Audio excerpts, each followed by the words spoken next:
சத்திய யுகம் வரப்போகிறது என்கிறார்கள். கலி யுகம் முடியும் என்கிறார்கள். பொன்னான காலம் வரும் என்கிறார்கள். இன்னும் கொஞ்ச நாள் பொறுங்கள் என்கிறார்கள். இதை நம்பும் மக்கள் கோடிக்கணக்கு. சிலர் தேதி சொல்கிறார்கள். கிரகங்களின் நிலை மாறும் என்கிறார்கள். உலகம் மாறும் என்கிறார்கள். காத்திரு என்கிறார்கள். ஆனால் காகபுஜண்டர் ஒரே வரியில் இதை நொறுக்குகிறார். யுகம் என்ன, எப்போதும் இப்படித்தான். யுகம் என்ன, எப்போதும் இப்படித்தான். எந்த மாற்றமும் வரப்போவதில்லை. கடந்த காணொளியின் முடிவில் இந்த வரியை ஒரு நிமிடம் பார்த்தோம்.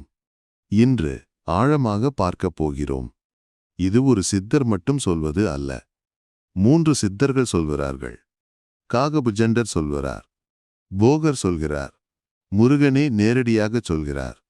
இன்றைய காணொளியில் ஒரு அதிர்ச்சி காத்திருக்கிறது. முருகன் சொல்கிறார், நானும் சாவேன் என்கிறார். சித்தர்கள் எல்லாம் சாவார்கள் என்கிறார். யுகம் மாறுவது யாரையும் காப்பாற்றாது. அப்படியென்றால் என்ன காப்பாற்றும்? இன்று அதை பார்ப்போம். வணக்கம், குவாண்டம் சித்தர். 13 காணொளிகளாக வாசி பற்றி பார்த்து கொண்டிருக்கிறோம். கடந்த காணொளியில் ஒளி பெறுவது என்ற இலக்கை பார்த்தோம். ஞானதேகம் என்ற ஒளி உடலை பார்த்தோம். அந்த காணொளியின் முடிவில் ஒரு கேள்வி எழுப்பினோம். யுகம் மாறப்போகிறது என்கிறார்கள். காத்திருக்க வேண்டுமா? இன்று அந்த கேள்விக்கு முழு பதில் பார்ப்போம். 4 யுகங்கள் என்று சொல்கிறார்கள். கிரேதா யுகம், திரேதா யுகம், துவாபர யுகம், கலி யுகம். ஒவ்வொன்றும் லட்சக்கணக்கான ஆண்டுகள் நீடிக்கும் என்கிறார்கள். பூமியில் பெரிய மாற்றங்கள் வரும் என்கிறார்கள். கலி யுகம் மிக மோசமானது என்கிறார்கள். சத்திய யுகம் மிக நல்லது என்கிறார்கள். ஆனால் காகபுஜண்டர் என்ன சொல்கிறார்? கிரேதாயுகன் திரேதாயுகந்தான், திருந்தவே துவாபரமும் கலியுகந்தான் சிறப்பான யுகனாலு மனுட ரூபம். 4 யுகங்களும் மனித உருவத்தில் இருக்கின்றன என்கிறார் காகபுஜண்டர். இது வெளியில் நடக்கும் பிரபஞ்ச மாற்றம் அல்ல, உனக்குள்ளே இருக்கும் நிலை. 4 யுகங்களும் உன் உடலுக்குள் இருக்கின்றன. தினந்தினமும் சதுர்யுகமும் யுகமாமந்தம். ஒவ்வொரு நாளும் 4 யுகங்கள் சுழல்கின்றன என்கிறார். லட்சக்கணக்கான ஆண்டுகள் காத்திருக்க தேவையில்லை. உனக்குள்ளே தினமும் நடக்கிறது. இதன் பொருள் என்ன? யுகம் என்பது வெளிப்புற நிகழ்வு அல்ல, உனக்குள் நடக்கும் மாற்றம். வெளியில் யுகம் மாறுவதை காத்திருக்க தேவையில்லை. உனக்குள்ளே ஒவ்வொரு நாளும் 4 யுகங்கள் நடக்கின்றன. இதற்கு அறிவியல் ஆதாரம் இருக்கிறது. உன் இரத்தம் 120 நாளில் முழுவதும் புதிதாகிறது. உன் தோல் 30 நாளில் மாறுகிறது. உன் வயிற்று சுவர் 5 நாளில் புதிதாகிறது. பழைய உயிரணுக்கள் சாகின்றன, புதியவை பிறக்கின்றன. உன் உடலுக்குள் ஒவ்வொரு நாளும் ஒரு யுகச் சுழற்சி நடக்கிறது. காகபுஜண்டர் சொன்னது இதுதான். தினமும் ஒரு யுகம். வெளியில் அல்ல, உனக்குள்ளே. ஒரு நிமிடம் யோசியுங்கள். உங்கள் வாழ்க்கையில் மாற்றம் எப்போது நடந்தது? வெளியிலிருந்து தானாக வந்ததா? இல்லை. நீ முயற்சி செய்தபோது மாறியது. நீ கற்றபோது மாறியது. நீ பயிற்சி செய்தபோது மாறியது. இப்போது போகர் என்ன சொல்கிறார் பாருங்கள். கலியுகம் பற்றி போகர் நேரடியாக பேசுகிறார். பாரேதான் கலியுகம் பிறக்கலாச்சு, பாலகனே சத்தியமும் விழலாய்ப்போச்சு. கலியுகம் பிறந்துவிட்டது என்கிறார் போகர். சத்தியம் விழலாய் போய்விட்டது என்கிறார். சீரலுடன் பொய்சூது கபடுதந்திரம் மீறவே தானடக்குங் கலியுகத்தில். பொய், சூது, கபடம், தந்திரம் இவை கலியுகத்தில் ஆதிக்கம் செலுத்துகின்றன என்கிறார் போகர். இது உண்மைதானே? சுற்றி பாருங்கள். பொய் பேசுபவர்கள் வெற்றி பெறுகிறார்கள். நேர்மையானவர்கள் போராடுகிறார்கள். இது கலியுகத்தின் தன்மை. ஒரு கேள்வி. நீங்கள் பிறந்ததிலிருந்து இன்று வரை உலகம் மாறியிருக்கிறதா? பொய் குறைந்திருக்கிறதா? சூது நின்றிருக்கிறதா? இல்லை. அப்படியென்றால் யுகம் மாறும் வரை காத்திருந்தால் மாறுமா? போகர் விடை சொல்கிறார். புத்தியாய் கலியுகத்தில் சிறிது காலம் புகழுடனே தாமிருந்து சமாதி கொள்வாய். புத்தியோடு கலியுகத்தில் சில காலம் இரு என்கிறார். புகழோடு இரு என்கிறார். பிறகு சமாதி கொள் என்கிறார். யுகம் மாறும் வரை காத்திரு என்று சொல்லவில்லை. கலி யுகத்தில் இருக்கும்போதே சமாதி கொள் என்கிறார் போகர். அடுத்த வரி இன்னும் கடுமையானது. வில்கவே கலியுகத்திலிருந்துமென்ன தேகமது மண்ணாய்ப்போமே. கலியுகத்திலிருந்தென்ன தேகம் மண்ணாகப் போகும் என்கிறார் போகர். நீ எந்த யுகத்தில் இருந்தாலும் உடல் மண்ணாகத்தான் போகும். சத்திய யுகம் வந்தாலும் உடல் போகும். யுகம் உன்னை காப்பாற்றாது. உன் பயிற்சி மட்டுமே காப்பாற்றும். இப்போது மிகவும் அதிர்ச்சியான பகுதி. 9வது காணொளியில் முருகன் என்றால் வாசி யோகி என்று பார்த்தோம். இப்போது அந்த முருகனே நேரடியாக பேசுகிறார். சுப்பிரமணியர் ஞானக்கோவையில் முருகன் அகத்தியரிடம் பேசுகிறார். மூவருக்கும் வயது சொல்கிறேன் என்கிறார். நாளடா 18 யுகந்தானப்பா, நலமாக தானிருந்து மாண்டே போவார். 18 யுகம் நலமாக இருப்பார்கள் என்கிறார் முருகன். அதற்கு பிறகு என்ன? மாண்டே போவார் என்கிறார். பிரம்மா போவார், விஷ்ணு போவார். முருகன் நேரடியாகச் சொல்கிறார். யாரோ ஒரு பேச்சாளர் சொல்வது அல்ல. சுப்பிரமணியர் ஞானக்கோவையில் நேரடியாக இருக்கிறது. அடுத்து சதாசிவனும் 100 யுகத்தில் மாண்டே போவார் என்கிறார். சிவனின் மனைவி பராபரையும் மாண்டிடுவாள் என்கிறார். பிறகு மிகவும் அதிரவைக்கும் வரி வருகிறது. மாண்டிடுவாள் நானுமந்த யுகத்திற்றானும் மாண்டிடுவேன் சித்தரெல்லாம் மாண்டே போய். நானும் அந்த யுகத்தில் மாண்டிடுவேன் என்கிறார் முருகன். சித்தர்களெல்லாம் மாண்டே போவார்கள் என்கிறார். ஒரு நிமிடம் இதை யோசியுங்கள். உடல் என்பது யாருக்கும் நிரந்தரம் அல்ல. தேவர்களுக்கும் அல்ல, சித்தர்களுக்கும் அல்ல, முருகனுக்கும் அல்ல. அறிவியலும் இதை உறுதிப்படுத்துகிறது. ஒவ்வொரு உயிரிலும் ஒரு கடிகாரம் ஓடுகிறது. உடல் ஒரு நாள் நிற்கும். இது மாற்ற முடியாத உண்மை. ஆனால் முருகன் இங்கே நிறுத்தவில்லை. அடுத்த வரியிலேயே தீர்வை காட்டுகிறார்.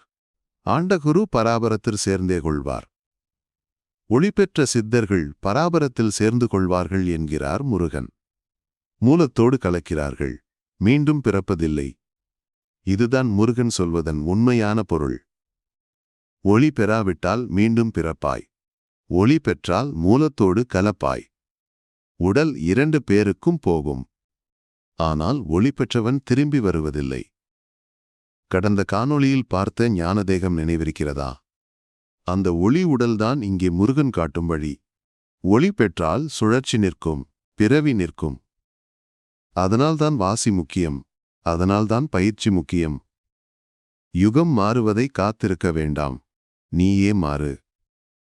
யுகம் மாறினாலும் இந்த விதி மாறாது. சத்திய யுகம் வந்தால் நீ சாக மாட்டாயா? சாவாய். எந்த யுகத்திலும் உடல் போகும். அப்படியென்றால் யுகம் மாறும் என்று காத்திருப்பதில் என்ன பொருள்? ஆனால் முருகன் ஒரு வழியை காட்டுகிறார். ஓமென்ற பிரணவமும் கடந்த பாலே யுகமுடிந்த பட்டணத்திற்கு அப்பாற் சென்று. பிரணவத்தையும் கடந்து யுகம் முடிந்த இடத்திற்கு அப்பால் போ என்கிறார் முருகன். யுகம் மாறுவதை எதிர்பார்க்காதே. யுகம் முடிந்த இடத்திற்கு நீ போ. அங்கே யுகம் என்ற சுழற்சியே இல்லை. அங்கே பிறப்பும் இறப்பும் இல்லை. இதுதான் முருகன் காட்டும் வழி. யுகத்துக்குள் நின்று காத்திருப்பது அல்ல, யுகத்தையே கடப்பது. இப்போது மிக முக்கியமான கேள்வி. வெளி உலகம் மாறுமா? காகபுஜண்டர் சொல்கிறார். மலை மண்ணு மாறிவிடுங் கடலோர் காலம் மாறாது நின்றிடுமோ மாறும். மலை மாறும் என்கிறார், கடல் மாறும் என்கிறார். எதுவும் நிலைத்து நிற்காது. எல்லாம் மாறிக்கொண்டே இருக்கும். ஆனால் ஒன்று மட்டும் மாறாது. கவலையுண்டு மெப்போதும் மாறிடாதே. மாறாது மனக்கவலை மண்ணுள்ள காலம். கவலை மாறாது என்கிறார் காகபுஜண்டர். மண்ணில் இருக்கும் வரை மனக்கவலை போகாது என்கிறார். மலை மாறும், கடல் மாறும், யுகம் மாறும். ஆனால் உன் கவலை மாறாது.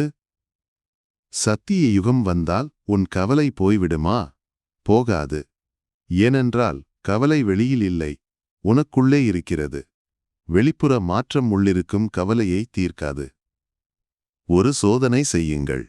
இப்போது கண்ணை மூடுங்கள். 60 நொடிகள் எந்த எண்ணமும் இல்லாமல் இருக்க முயற்சியுங்கள். முடிந்ததா? 10 நொடிகளுக்குள் ஏதாவது ஒரு எண்ணம் வந்திருக்கும். கவலை வந்திருக்கும், நினைவு வந்திருக்கும், பயம் வந்திருக்கும். இது உன் மூளையின் இயல்பு நிலை. மூளை ஓய்வாக இருக்கும்போதும் எண்ணங்களை உருவாக்கிக் கொண்டே இருக்கும்.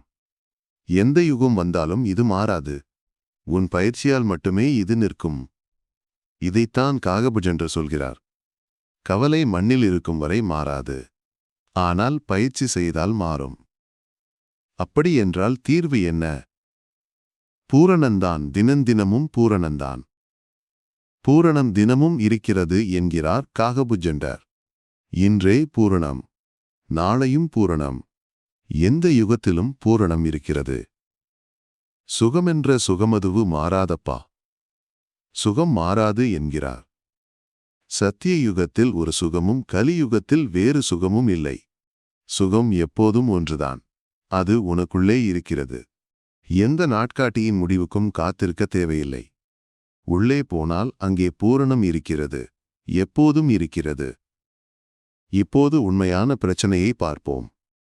யுகம் எது என்பது பிரச்சனையல்ல. கலியுகமா சத்திய யுகமா என்பது பிரச்சனையல்ல. உண்மையான பிரச்சனை ஒன்றே ஒன்றுதான், பிறவிச் சுழற்சி. போகர் சொல்கிறார், கோடி என்ற நரஜென்மம் மண்ணாசையாலும் கோடிக்கணக்கான மனித பிறவிகள் வீணாகின்றன என்கிறார் போகர்.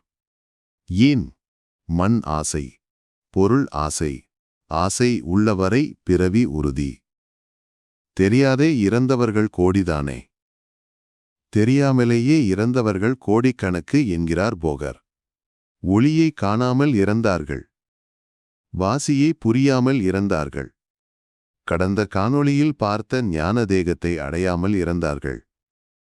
காகபுஜண்டர் இதை இன்னும் தெளிவாகச் சொல்கிறார். இன்பந்தான் என்றாலோ பிறவியுண்டு. வெளி இன்பத்தை நாடினால் மறுபிறவி உறுதி என்கிறார். எந்த யுகத்தில் இருந்தாலும் இது மாறாது.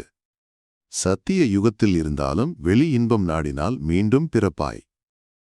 சத்தபின்பு மறுபிறவி காணலாமோ முத்தியது கண்டோரும் பிறவி காணார். முத்தியை கண்டவர்கள் மறுபிறவி காண மாட்டார்கள் என்கிறார் காகபுஜண்டர். இதுதான் உண்மையான தேர்ச்சி. யுகம் மாறுவது அல்ல, பிறவி சுழற்சியிலிருந்து விடுபடுவது. பெறுவதது பின்பிறவி இல்லாச்சாவே. பெரிய சாதனை என்ன தெரியுமா? மறுபிறவி இல்லாத நிலை. அதுதான் உண்மையான வெற்றி. எந்த யுகத்தில் இருந்தாலும் இந்த வெற்றியை அடையலாம். இப்போது முழு படத்தை பாருங்கள். காகபுஜண்டர் சொல்கிறார், யுகம் உனக்குள்ளே இருக்கிறது. வெளியில் எதுவும் மாறாது. பூரணம் இன்றே இருக்கிறது. போகர் சொல்கிறார், கலியுகத்தில் பொய்யும் சூதும் ஆதிக்கம் செலுத்துகின்றன. அதை பற்றி கவலைப்படாதே. புத்தியோடு இரு, சமாதிக்கொள். முருகன் சொல்கிறார், தேவர்களும் சாவார்கள், நானும் சாவேன். சித்தர்களும் சாவார்கள், யுகத்தையே கடந்து போ. காத்திருக்காதே. சத்திய யுகம் வரும் என்று காத்திருக்காதே. கலி யுகம் முடியும் என்று காத்திருக்காதே. எந்த கோள்களின் நிலையும் உன்னை மாற்றாது. எந்த நாட்காட்டியின் முடிவும் உன்னை மாற்றாது. இப்போது புரிகிறதா வாசி ஏன் முக்கியம் என்று? யுகம் மாறுவதற்காக அல்ல, பிறவிச் சுழற்சியிலிருந்து விடுபடுவதற்காக. கடந்த காணொளியில் பார்த்த ஒளியை அடைவதற்காக. முதல் காணொளியிலிருந்தே சொல்லிக் கொண்டிருக்கிறோம். வாசி செய், மூச்சை கட்டுப்படுத்து.